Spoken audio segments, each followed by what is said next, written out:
Hello students, in today's video we will see about module 2. In this video we will be completing Hadoop tools, that is Apache Pig, Apache Hive, Apache Scoop, Apache Flume and Apache Uzi and Apache HBase. Okay. So, firstly we will be seeing what is a usage of Apache Pig.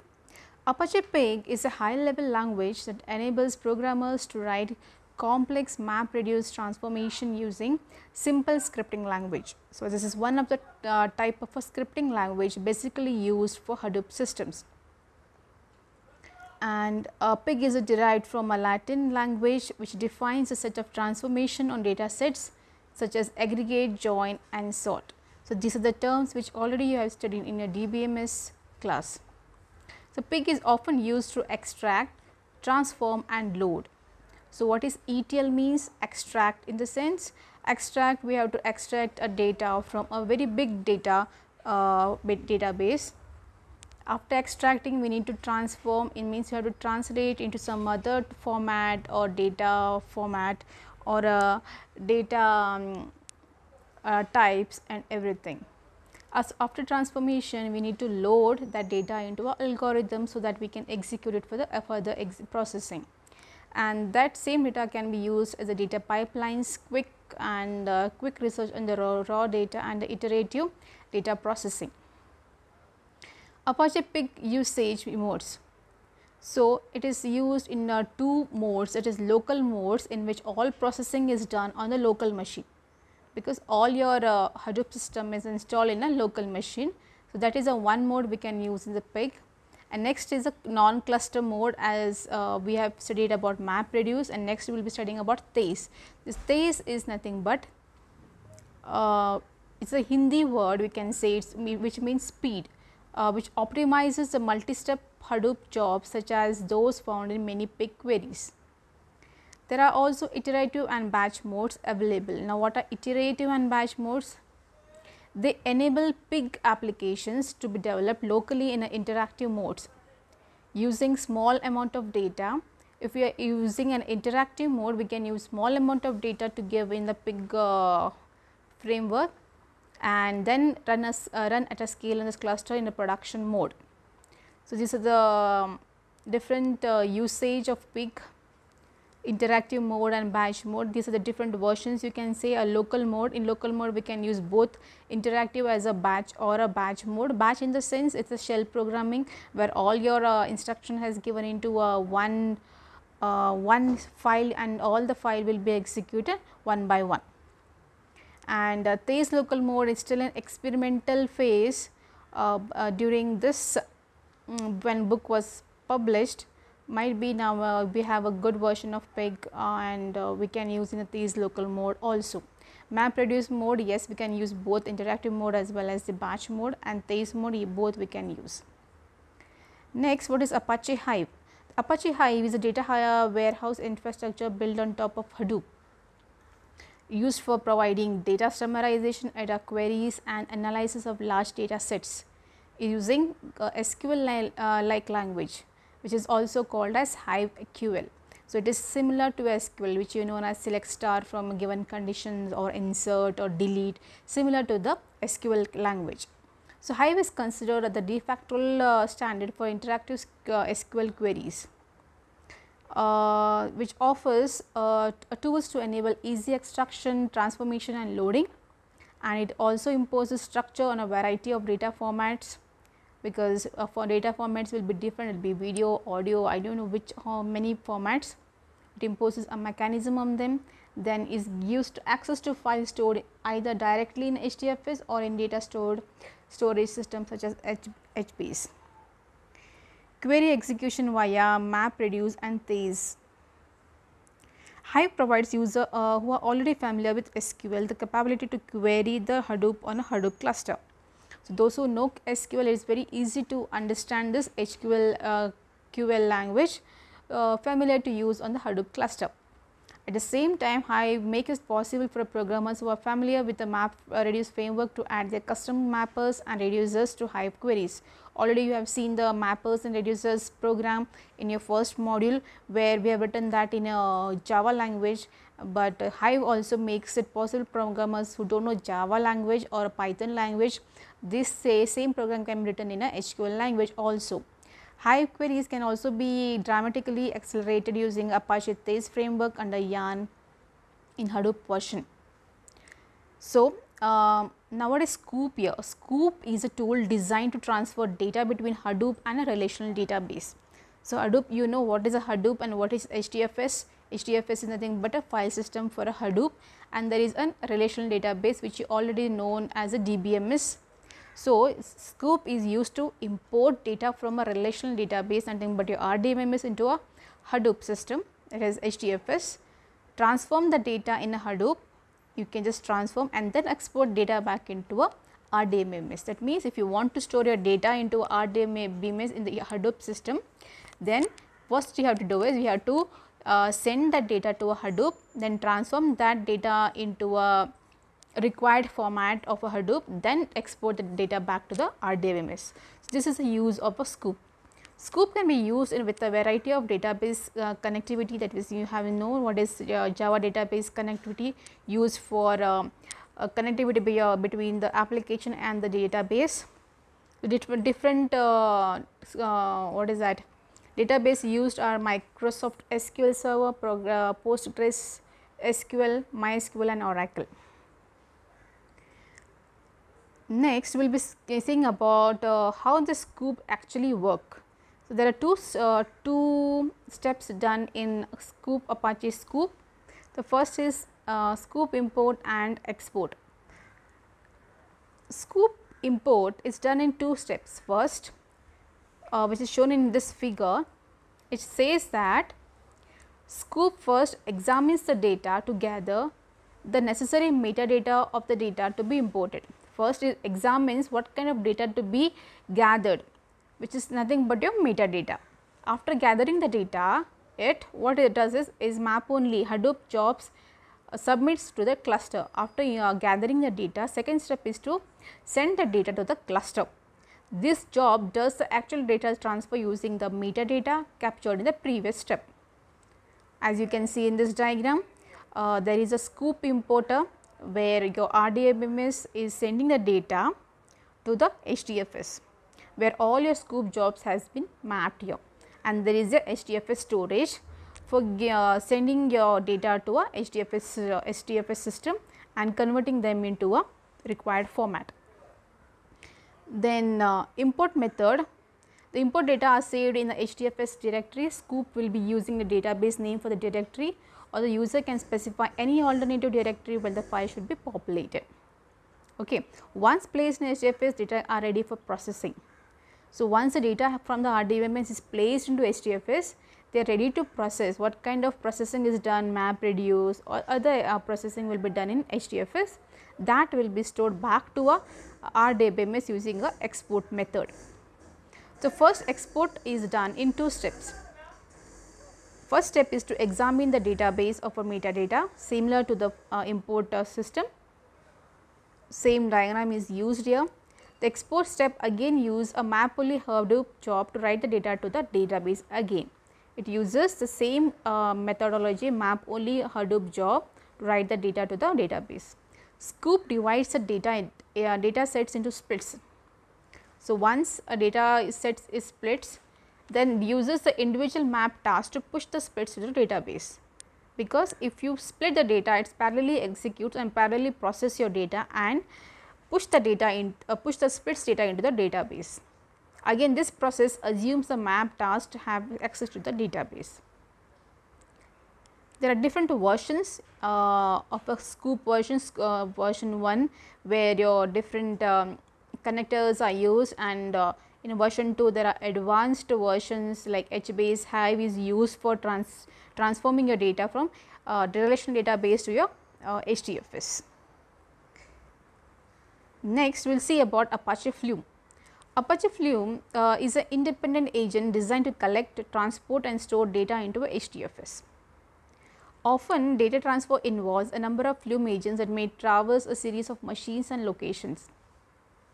So, it is used for log files, social media gathered data, email messages, and just about any continuous data source. Just remember, your Apache Flume is used to acquire the data streams, means your social media data is used to what you can say is used to gather or process the data, which is done by Apache Flume. As you can see in this diagram, there are three components for Apache Flume, that is source, channel and sink. This is a diagram for Apache Flume. So, what does the source does? Source component receives the data and send it to the channel. So, from where does it receives the data? It receives the data from nothing but your web servers or real time source web logs, etc. Now, what does the job of the channel does? A channel is a data sequence that forwards the source data to the sink destination. It can be thought of as a buffer and manages input and output. So, input is nothing but from your source and gives the output to the sink. What does the sink does? Sink delivers the data to the destination such as HDFS, local file or other Flume agent. So, Flume agent can have several sources. It can have several sources, channels and sinks. But remember, source can write to multiple channels, but a sink can take data only from a single channel. So, that is the difference between a sink and a source. So, data written to one channel remain the channel until a sink removes the data. This configuration is normally used when data are collected on one machine and sent to the another machine. So, what does this configuration, whatever we have seen this diagram, is used in from one machine to another one machine. What if we have a requirement when we have to transfer the data or from one machine to different or many machines, you can say. So, we have a diagram for this. Scoop agents placed in a pipeline for other configuration. So, you can see this is a diagram where we have a different systems where your different Flume has been installed from one machine to another machine, then back to a HDFS here. So, in this configuration, Flume is used to consolidate several data sources. Your data has received from several data sources before committing them to a HDFS. So, next we will see about Apache Oozie, manage Hadoop workflow with the Apache Oozie. Now, what is Oozie? Oozie is a workflow director system designed to run and manage multiple related Apache Hadoop jobs. So, basically it is designed to run and manage multiple related Apache Hadoop jobs. So, there are multiple jobs and they are related. If they are related to one another, we need to run and how to run them in a scheduled manner. So, this is taken care of Apache Oozie. So, for instance, complete data input and analysis may require several discrete Hadoop jobs to be done as a workflow, in which the output from one job server is given as the input to the another successive job. So, it becomes you can say in a sequence manner. Oozie is designed to construct and manage this workflow. Oozie is not a substitute for a yarn. Remember, yarn is a scheduler, but Oozie is different from the yarn. Now, how it is different? Yarn manages resources for individual Hadoop jobs. For individual Hadoop, there is a individual yarn, but Oozie provides a way to connect and control Hadoop jobs on the cluster. So, you know cluster means different types of Hadoop jobs will be collected and they will be interrelated. So, Oozie workflow jobs are represented as a direct acyclic graph. So, you know what are acyclic graphs? Here you have studied in your algorithm class, where DAGs are basically graphs that cannot have a direct loop. You should not have a loop within a graph from A to B or B to C or C to A. You should not have a loop there. So, that kind of framework or idea is used in this Oozie workflow. Three types of Oozie jobs are permitted. So, workflow in the sense specified sequence is performed here, specified sequence of Hadoop jobs with the outcome based decision points and control dependency. Progress from one action to another cannot happen until the first action is complete.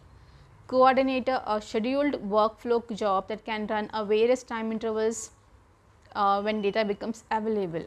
remember there should be a coordinator. Why? What is the work of a coordinator? It can run at a various time intervals. So, remember if if a job has to complete it, one needs some data or input from another job. So, it has to coordinate between these two jobs, and when the data is available it has to be executed. So, this is the job of a coordinator. Now, what is bundle here? A high level UZ abstraction that will batch a set of coordinator jobs. So, if one job is like interrelated, it will take into a bundle and try to what is that, execute as soon as possible. So, this is the flow diagram or a flow diagram of a UZ DAG. So, it depicts a simple UZ workflow in which UZ runs a basic map reduce operation. It reduces some, it executes some map reduce word count program. If the application was successful, the job will be ending. So, there is start button, there is end, there is a kill. So, once we give some input or a instruction to a map reduce word count, so it has to end. That means, if it goes to end, it is a successful. If an error occurred, the job is killed. UZ workflow definition are written in HTML. It means some XML format, and control flow. There are such workflow contains several types of nodes. So, what are nodes here? Control flow. First one is the control flow here. Define the beginning and the end of the workflow. So, this is taken care of a control flow. When does the nodes start and end? Include start, end and optional fail nodes. Next, action nodes are where the actual processing tasks define. When an action node finishes, the remote system notify UZ and the next node in the workflow is executed.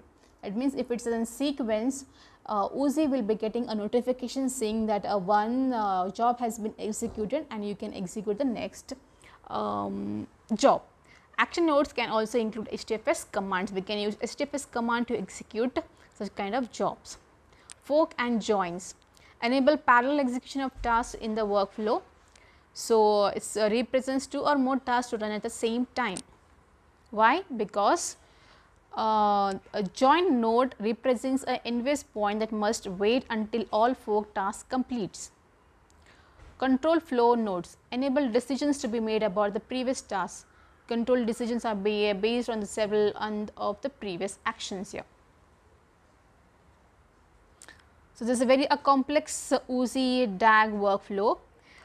You can see a map reduce, one map reduce is interrelated with the other map reduce streaming.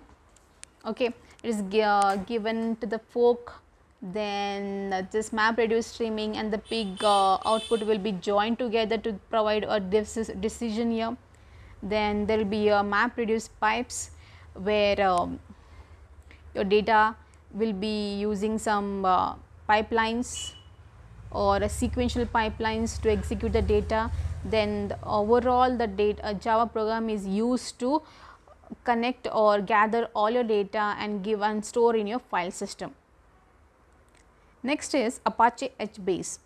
Apache HBase is an open source distributed version non-relational database modeled after Google's Big Table. So, this the idea has come from a Google's Big Table. So, it is a very open source similar to a Google's Big Table, distributed, version and non-relational. So, non-relational in the sense it is not a RDBMS database, you can say it is an unstructured database. So, like Big Table, HBase leverages distributed data storage powered by the underlying distributed file system spread across commodity of servers. So, commodity of servers is nothing but a small hardware systems you can use for data storage. So, this provides HBase provides this distributed data storage by providing the underlying distributed file system which is spread across the commodity of servers.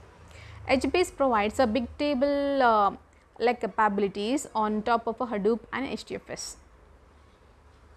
Some of them are linear and modular scalability. Scalability means you can increase your memory size or volume linearly or modularly. Strictly consistent reads and writes. So, once one file is open and some other person is opening the same file, we can't give the same read write execution to both the users. So, strictly consistent with the reads and writes of the files. Automatic and configurable sharing of tables. So, similar your like your RDMA same tables are used here, and automatic failover support between region servers. So, once a server is failed or anything, you will be getting a failover support, and means another server, a backup server to manage the failed server.